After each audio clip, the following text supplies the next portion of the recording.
Hey guys, it's Archangel7 here with part 2 of episode 1 of Level Up Your Deck.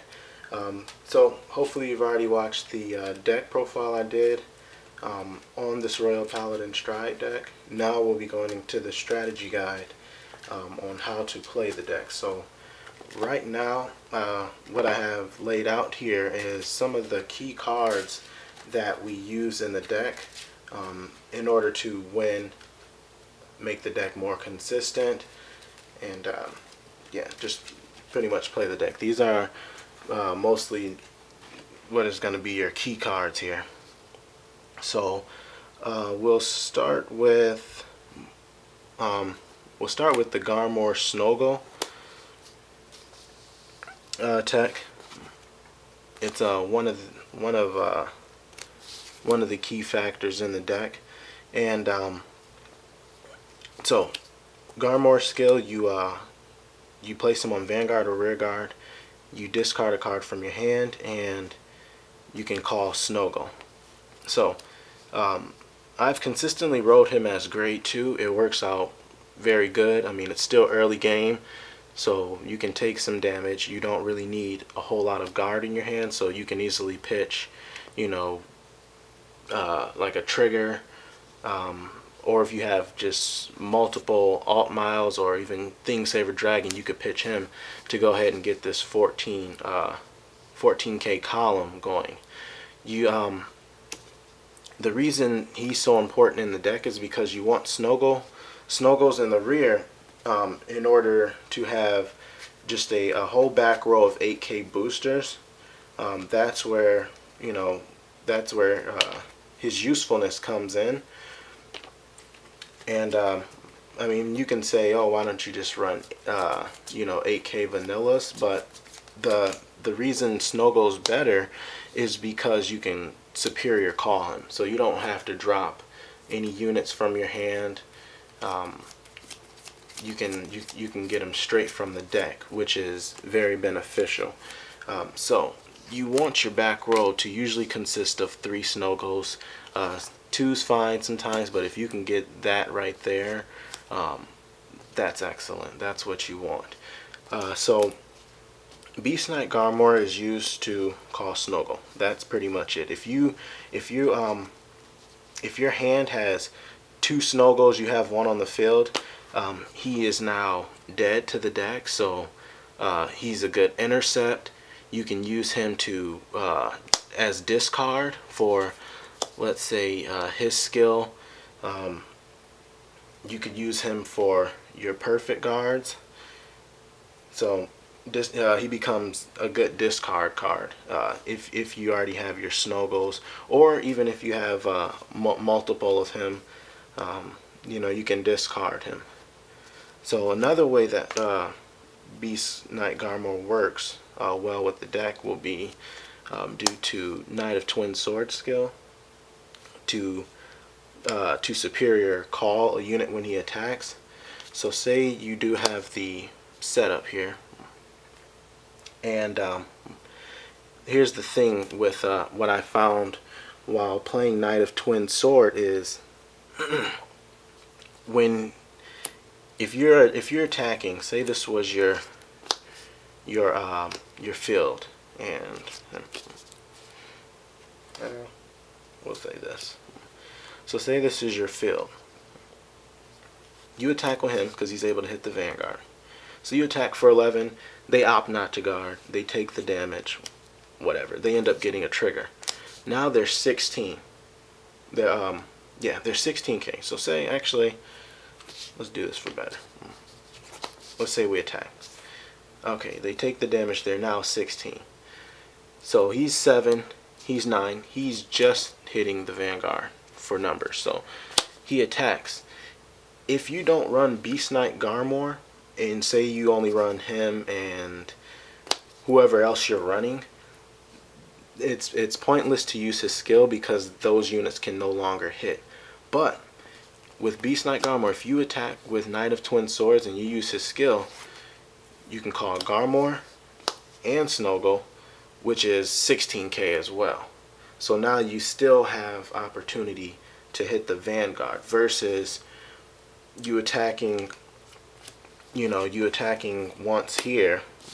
Let's say you attack once here, they get a trigger, then you attack. It's like, okay, there, I can't superior call nothing. I can't extend no attacks because I can no longer target the Vanguard. The only reason you would activate his skill is, say if there's a rear guard that you want to get rid of, you can activate his skill for that purpose.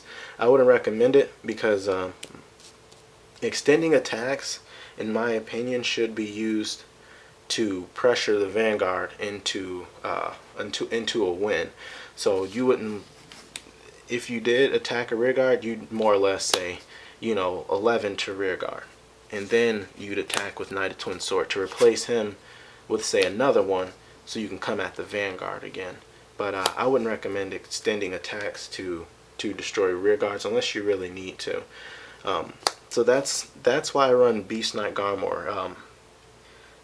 The cost is to discard a card from your hand, but how bad is that? That's more or less kind of free, in my opinion. That's not really a cost, especially with your triple drive. You go ahead and attack and you triple drive. I mean, you'll probably you'll get that card back. So it's not really too much of a cost to discard one card for a unit. So yeah, Beast Knight Garmore works awesome. I recommend him for probably just about every deck. He's just good. Good grade 2 ride. And like I say, if you have your Snowgos in hand, 2 or even 3 in your hand, I mean, now he's discard, he's guard, and you're not really losing out on nothing. So that's the Beast Knight Garmore tech. Next key card we'll talk about is Lord Knight Sisyphus, and his skill, you can reveal a grade 3 in hand and search your deck for Alt Mile, and then add them to your hand, and you can discard any card from your hand. Doesn't matter what it is, you can discard it. And then he's also a grade 3 while he's in your hand, Torch Stride. So the reason he's a key card, the reason he's good, is because you want Alt Mile to be your first Vanguard ridden. Because his stride skill, and we'll go over that in just a little bit, but you want him to be first. If you're running, well, like this build, in this build at least, you want him to be first because Thingsaver is going to be your potential game ender. There are some decks that run Ashley, which I've seen, and obviously you want Ashley to be your first ride, but this isn't Ashley, this is Alt Mile Thingsaver. So you want Alt Mile in hand. So if you have Thingsaver in hand, you can show the opponent this when he's placed on the rear circle.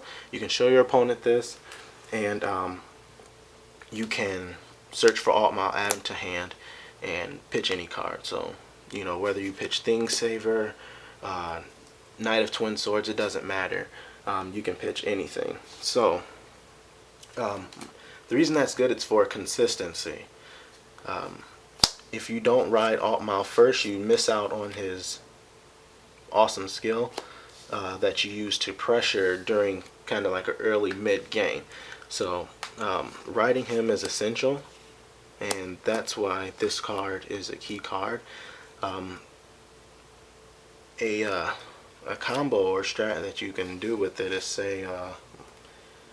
say you have a setup like this. Here,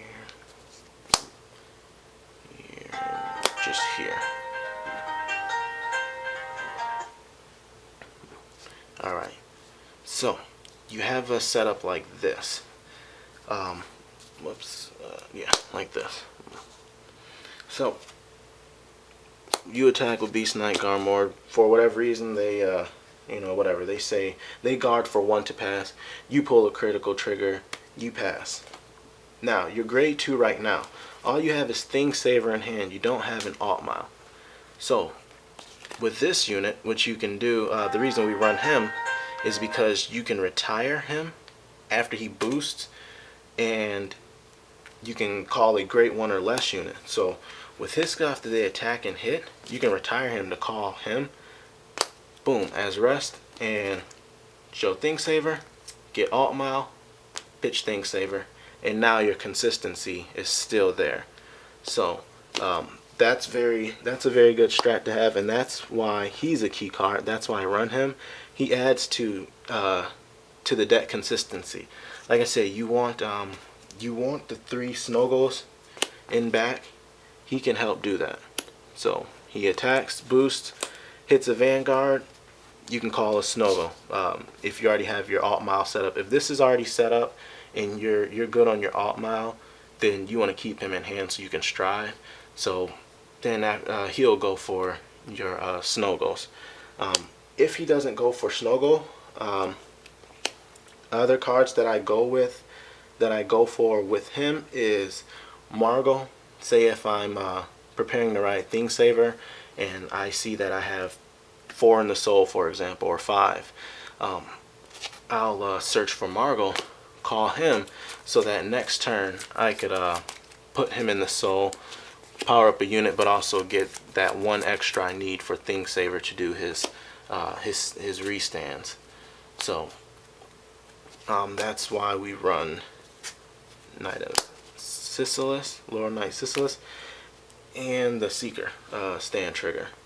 So both of these add to consistency, and yeah, they're really good. So that's them. And then Garmore. So we kind of already touched on what Knight of Twin Sword does. When Generation Break 1, when he's boosted and he attacks the Vanguard, he doesn't have to hit. He just has to attack at the Vanguard. You can superior call a grade 2 unit. So I mean, that's pretty much it. He's just good for extending attacks, filling the field up. Say if your hand is a bit low on guard, just him attacking and calling in another grade 2 on the front, that's another attack, but it's also an intercept as well. So you know, looking at it from both perspectives, attack and defense perspective, he's getting you know, more guard and another attack. So that's why I run him. I don't run too many of him, just because I found that you get to a point where there's just really nothing you can call. There is or once they hit that, you know, their Vanguard's the only thing left. Once they hit that trigger, your calls are just dead, really, unless you're going for the intercept. But generally, you know, you call to extend the attacks. But I only run 2 because, like I say, you'll run into a lot of scenarios where it's like, I attack, I don't call because, you know, there's nothing I can get right now. So, but he is a good card though, and I tend to see him a lot. I see him all the time. So that's him. That's why he's good. Knight of Fragment is another key card, and he's a key card for Thing Saver. And the reason being is because his skill is Generation Break 1. If you have 2 front row rear guards, so that's all you gotta have. He gets plus 2k power, and when he attacks the Vanguard and hits, you can soul charge 1 and unflip a damage. So he works in tangent with Thing Saver very well, especially when Thing Saver is already on the Vanguard circle, already Legion and ready to assault people. Yeah, we're gonna just throw it on there. Yeah, since he's already ready to assault, having him on there is good because you could essentially attack with Thing Saver, use his skill to counterblast 2, and then, you know, restand and do his whole thing. Then you can pressure with him, attack. So say if they don't guard it, you're gonna unflip 1 of those damage and you're gonna push 1 into the soul. Then what you could do as well is, now that he's attacked and he got that out of there, you can attack with him to call another one. So now you attack with Thing Saver, do his thing, you restand him, and now you pressure with him again. Because if you only had 4 damage, say you had let's say 4 damage here. First attack, we'll do it like this. So first attack, you counterblast 2, then you unflipped 1. Then you attacked again, you counterblasted 2, then you unflipped 1. You see? So it makes it to where you can do it with very low damage, but that's obviously if he hits. But even if he doesn't hit, he's pressure. He's someone, if they're looking at that, they're gonna be like, okay, he can't hit. I guard, I intercept, I guard, I don't want him to hit, which is fine. You want to get rid of the guard because he's just gonna come right back at you anyway. So that's why he's good for the deck. Another reason he's good is just because of, let's say, Knight of Twin Swords skill, or even our starter skill, Orga Blade skill, to Superior Call, grade 2 unit from the deck. He's going to be one of your best ones to call, especially if your back row looks something like this. He's going to be the best one to call because he can still hit the Vanguard. So he's that's another reason he's in the deck. He's 11k attacker, so he's gonna be one of your main things that you search for when you're searching for grade 2. So that is why Knight of Fragment is good. All right. So we kind of just touched on the starter, why this is good. Counterblast 1, put it in the soul, Thing Saver. And you can search for a grade 2. So say if it's early on, you just rolled your 3, you just strode, you just used the skill. This is what your field may look like. You can go ahead and start calling other things. So you can call Knight of Twin Sword, you can call Garmore and +1 with the Snowgo. However you want to do it, but that's why we run this card, because it's good. It's not Seeker specific, it's not Jewel Knight specific. It's any grade 2. So that card's pretty amazing. Sometimes I do find that I have all the grade 2s I need in my hand, and this is just sitting here, and I'm like, oh shoot, I'll just activate a skill to put it in the soul just for Thing Saver. So sometimes I don't use it, but when you do use it, or when you do need to use it, it works out really good. So you go on the damage zone. And the last key card is gonna be Alt Mile.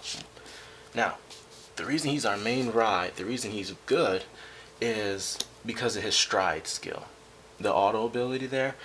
And yeah, when a unit strides on top of him, so you go ahead and stride, you can counterblast 1, and if you do, you can choose up to 2 units, so 1 or 2 or none, and you can call them to your rear circles. So we call and we call, and this was our field already. So we had this, and we said call, boom. So you can call up to 2 units using his skill, and then you can choose up to 2 of your units and give those units 5,000 power. Now that's very good, because it's not just talking about the units you just placed, it's any unit on the field. So if this is your field setup and you use his stride skill, you can put 5 here, 5 here. You can put 5 here, 5 here, 5 here, 5 here. It doesn't matter. That 5,000 power goes anywhere you want it to. And that's essential in this deck, because you have good early game pressure, but this kind of goes for, this would be around mid game pressure. It works out really good. A typical game for me would look something like ride. He'll move back. Then grade 2 will be here, here, and I'll have 1 other unit. Generally to be a Knight of Fragment. Could be another Beast Knight Garmore, who knows. But I always have my unit set up like this at the beginning of the match, and this way you can kind of keep pressure up to get the guard out the hand, because I think in this meta, hand size, with the triple drives is a very prevalent issue. It's something that that's hard to get around. People sitting there with the biggest hands. So it's important. I feel it's important, especially for Royal Paladins, to kind of keep pressure throughout the whole game. So having your column set up like this is pressure, because you can attack here. Then say if they have rear guards or anything you need to, say they got a rear guard, you can attack the rear guard, or you can pressure the Vanguard more to try to get more guard out of their hand. All depending on what other deck you're playing against. So this is how we run it for the start. So it's usually just these two. The reason I do that is because I don't want too much on the field, because I don't want my rear guards getting attacked a lot. So I keep it very simple, just like this, unless unless the situation calls for something different. So it'll be like this. Then round. So turn 3, generally ride and stride, because somehow I always go second with this. So and stride. So now we can activate that skill. As you see, our field is bare. This is where we're going to start pressuring. So we just strode over him, right? We're going to counterblast our 1. Let's say all we call to the field is him. Okay, we can give that. We'll give that 5. We'll give him 5. We'll go ahead and counterblast 1 more. We'll put that in the soul. We'll go ahead and do that. So now we're set up. Now we're set up for pressure. So 11 to Vanguard, possible unflipped soul charge. 33 to 32 to Vanguard. Triple drive, which most likely you're gonna get a trigger with triple drive. So say we give the trigger here, we're gonna go ahead and attack here, counterblast, and stand.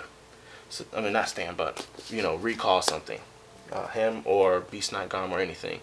So that's how a typical game looks, and that's why Alt Mile is a really good card, because at that moment that you stride, that pressure of having, what was it, 5 here and 5 here, don't forget about that. That wasn't 16. That was 16. So 5 here and 5 here. That pressure, 16 to an 11k Vanguard. They have to throw down a 10 shield. This guy, he's 12k boost right now. So yeah, 12 and 9. I mean, what's that? 21 from a rear. And we're still gonna extend the attack. So that's the reason Alt Mile is really good. And that's why I want to ride him first, because that pressure right there, that 5k divided, is what we want to pressure, to drain our opponent's hand, to destroy rear guards, whatever we have to do to win the game. So that is the deck, guys. That's pretty much how you're gonna play it. Your goal is to get your Snowgos out back. It's pretty much to just set up the field is gonna be your main goal. And I'll go ahead and give you a field setup here of how you probably are gonna want it to look. Yeah, so this is pretty much what you always want, is Snowgos all in the back row. You want an Alt Mile Vanguard, and you want a Knight of Twin Swords somewhere. Fragment, there's 4 of them in the deck. If he hasn't been played yet, you can superior call him with his skill, but generally you use cards such as this Seeker Stand trigger, such as the Grade 0, and even Laurel Knight Sisylis for consistency, to set up the field the way you need it to be set up in order to do exactly what I just showed you to do, which is have him on the field, dish out, give 5k power to 2 rear guards, and do your multi attacks. Generally after that multi attack, next turn, you'll be able to ride Saint Blow Dragon and possibly finish them off, or you always have the option of running Thingsaver Dragon, who should now have exactly what he needs to restand. Restand probably about 2 times. Yeah, he'll restand probably twice. So it all comes down to reading the situations. What deck are you playing against? But that's how you're gonna want to do it, is set the field up like that, get off your multi attacks, pressure your opponent. That's key with Royal Paladins. Can't stress that enough. Pressure. Make sure you're attacking, clearing rear guards, because you don't want their rear guards to clear you. But attacking is key with this deck. So you just want to make sure that you're able to pressure, and that's one of the good things. That's one thing I feel is great about Royal Paladins is they're a clan that has pressure through early game, they have mid game pressure, and they have late game pressure. Like, they're just pressure all around.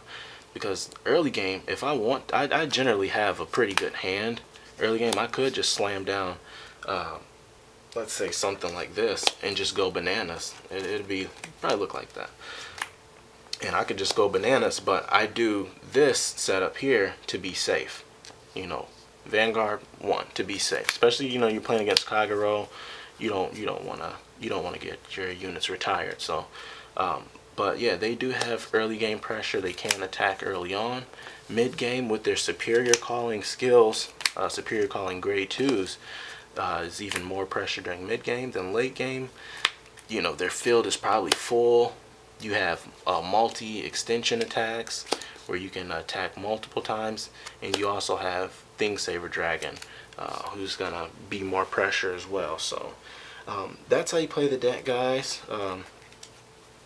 Yeah, if you have any comments, questions, or anything like that, just leave them in the comment section, or possibly send me a message or anything. But yeah, so that's the Altmile Thingsaver Royal Paladin Stride deck. Tell me what you guys think, what you guys might change in it. How do you play your Royal Paladins? I'd love to know. On another note too, I have played in, since I've built this deck, I've played in 3 tournaments. Out of those 3 tournaments, I have topped every single one of them, and out of those 3 tournaments, I've lost 1 match. Just 1. Literally played 1 game, I lost, and that was it. That's the only time I've lost with this deck. And I've played against a lot of different decks: Neo Nectars, Nova Grapplers, what is that? Shadow Paladins, Kagero, other Royal Paladins, Gear Chronicles, Pale Moons, Link Jokers. Yeah, I've played a great deal of games with it, and I've only lost once. So it is a very good deck. It's very consistent. So yeah, so that is the deck, guys. Like I said, tell me what you think. Like, comment, subscribe for me. And yeah, we'll see you on the next episode of Level Up Your Deck. It's going to be episode 2. I will be doing Nova Grapplers for you. I have some interesting tech in that as well, so I'll be uploading that here soon. And yeah, you guys have a good day.